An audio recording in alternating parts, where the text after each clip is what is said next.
हम 18 को निकले थे मॉर्निंग में जम्मू के लिए मुंबई से। वहाँ पे हमने 3 नाइट श्रीनगर में की और ये पहलगाम के लिए हम जब निकले, सुबह निकले श्रीनगर से और दोपहर में 12 साढ़े 12 1 बजे तक पहुँच गए। वहाँ पे गाड़ी पार्क किया और वहाँ से क्या पौनी लेके ही ऊपर जाना पड़ता है सबको, तो पौनी वोनी सब बंदोबस्त करवा के हम ऊपर गए।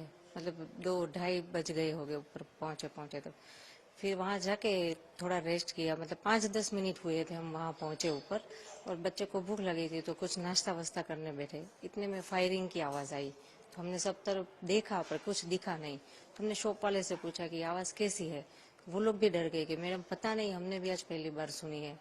और इतनी देर में फिर से वापस वो फायरिंग की आवाज़ आई तो सबको लगा कि नहीं कुछ तो गलत है, तो सब अपनी जान बचा के इधर उधर छिपने के लिए भागे, पर कहीं छिपने की जगह थी ही नहीं क्योंकि पूरा तो बाउंड्री किया हुआ था, तो कहाँ कोई भागे कहाँ कोई छिपे। और इतने में सडनली वो हमारे सामने आके खड़ा हो गया। जो हम इस तरफ झुक के जहाँ पे थे हमारे सामने तो एक था, बाकी कहीं भी हर जगह सबको घेर लिया था उसने। हमारे सामने जो एक बंदा था उसने ये बोला हिंदू एक तरफ हो जाओ, मुसलमान एक तरफ हो जाओ। फिर उसने बोला कलाम, तो जो मुसलमान थे उसने बोला कि मुस्लिम।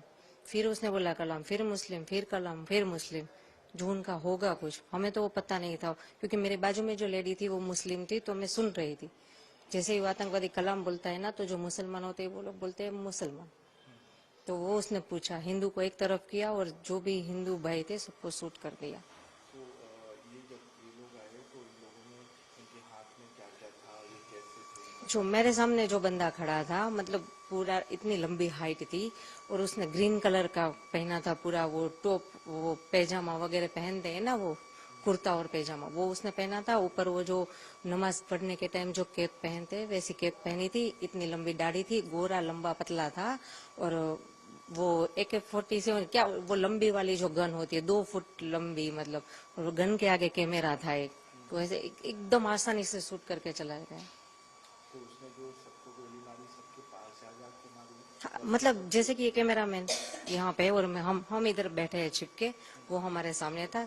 हिंदू मुसलमान को अलग किया और जो हिंदू भाई थे सबको वहीं खड़े खड़े सबको गोली मार दी। अच्छा, हम सब आसपास ही थे, ज्यादा दूर नहीं थे, सब मतलब एक टच में ही थे।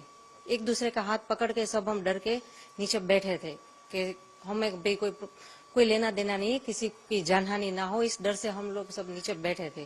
फिर भी उसने किसी को नहीं बख्शा। तो उसने देख लिया था कि आप लोग छुप गए? हाँ, नहीं सभी छुपना, मतलब ये जैसे कि बाउंड्री है, वो भी जाली ही थी, बाउंड्री में और कुछ था भी नहीं। वो नेट वाली जो बाउंड्री होती है वही थी। अच्छा, हाँ। फिर उसने जब आपके पति को गोली मारी फिर आगे क्या हुआ? उसने डायरेक्ट गोली मारी या फिर कुछ उनसे बात हुई थी? नहीं, उसने किसी से बात नहीं, बात उसने इतनी ही की, हिंदू एक तरफ हो जाओ, मुसलमान एक तरफ हो जाओ। आपने कुछ उसे रोकने का प्रयास किया? नहीं नहीं, हम इतने डर गए थे, इतने सामने, हमारे एग्जैक्ट सामने थे। हम इस डर से कुछ नहीं बोले कि ये लोग यहाँ से चले जाए तो कोई जान हानि ना हो, क्योंकि हमारे साथ हमारे 2 बच्चे, सबके साथ बच्चे थे छोटे, जो देखकर डर गए थे। हम उसको संभाले या इनको कुछ बोले, इससे बेटर है कि चुपचाप रहे, ये चले जाए तो फिर बाद में देख लेंगे, क्या जो भी हो, गवर्नमेंट से कुछ हेल्प मांगेंगे, किसी को इन्फॉर्म करेंगे।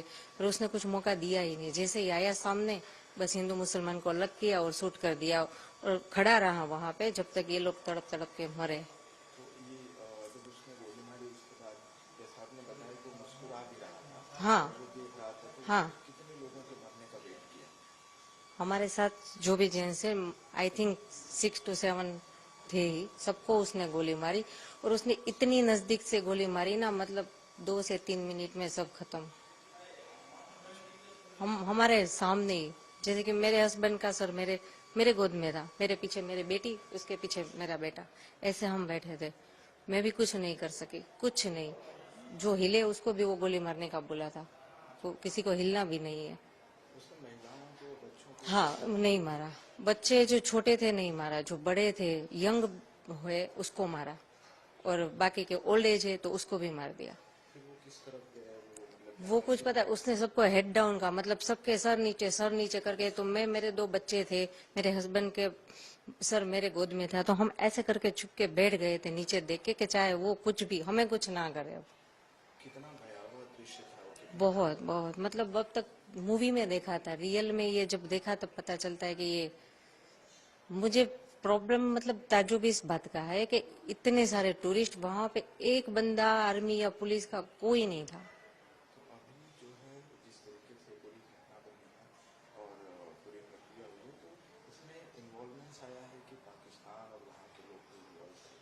तो इन लोगों के लिए क्या कहेंगे आप, कैसी कार्रवाई चाहती हैं आप? नहीं, वो लोग, मुझे ये लग रहा है कि जैसे वो हिंदू मुसलमान की बात कर रहे हैं, हिंदू मुसलमान जैसा कुछ है नहीं कश्मीर में। सभी लोग बहुत अच्छे, मतलब जो हम जिसके कैब में घूम रहे थे वो भैया भी मुस्लिम थे, जिस होटल में रुके थे वो भी मुस्लिम थे। वहां पे ऐसा कोई माहौल नहीं है। ये जो पाकिस्तानी है ना, वो ये बोल बोल के शायद वो झगड़ा करवाना चाहते हैं और अपना फायदा निकालना चाहते हैं। पाकिस्तान पाकिस्तान में ये था तो आतंकवादी ही जैसा। पाकिस्तान पर क्या कार्रवाई चाहती हैं आप? ऐसे देश जो लगातार ऐसे आतंकवाद फैला रहे देखो, वो तो गवर्नमेंट को हमसे ज्यादा पता है, पर मेरा तो इतना मानना है कि ये जो जो टूरिस्ट प्लेस पर आज हुआ, जहां हम गए, वहां पे अच्छे से सिक्योरिटी बिठा दीजिए, या तो वो प्लेस बंद कर दीजिए ताकि कोई जाए ना, किसी की जान हानि ना हो।